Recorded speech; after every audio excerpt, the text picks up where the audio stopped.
रात को 9 बजे पति ऑफिस से घर आया। पत्नी ने आते ही उससे लड़ना शुरू कर दिया क्योंकि वह उसे पसंद नहीं करती थी। पति ने कहा, मुझे खाना तो दे दो, बहुत भूख लगी है।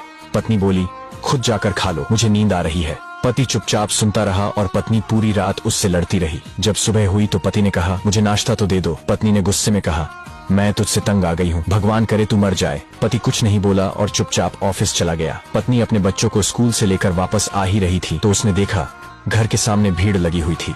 वह करीब पहुंची तो देखा उसके पति की लाश घर के सामने पड़ी हुई थी। उसके ऊपर कयामत सी आ गई। मन में सन्नाटा सा छा गया। लोग आपस में बातें कर रहे थे कि कार से उसका एक्सीडेंट हुआ है। पत्नी जोर से चीखने लगी और चिल्लाने लगी कि मनोज उठ जाओ, मैं अब तुमसे कभी नहीं लड़ूंगी, तुम्हें कुछ नहीं कहूंगी, मुझे कुछ नहीं चाहिए, उठो मनोज, तुम्हें भूख लगी थी ना, चलो मैं खाना देती हूँ, मुझे छोड़कर ना जाओ, उठ जाओ। लेकिन मनोज कैसे उठता, उसे तो उसकी बद्दुआ ने मार दिया था। मनोज के जाने के बाद पत्नी को दुनिया के रंग नजर आने लगे, रिश्ते बदलते दिखने लगे, उसके अपने उससे मुंह मोड़ने लगे, दुनिया के लोग उसे गंदी नजरों से देखने लगे। फिर कुछ दिनों में उससे उसका घर भी छीन लिया गया, जो हिस्सा उसका बनता था ससुराल वालों ने उसे दे दिया। पति के मरने के बाद उसे एहसास हुआ कि पति जैसा भी हो, चाहे पसंद का हो या नापसंद का, लेकिन औरत के सर का ताज होता है। अगर सहमत है तो यस लिखे।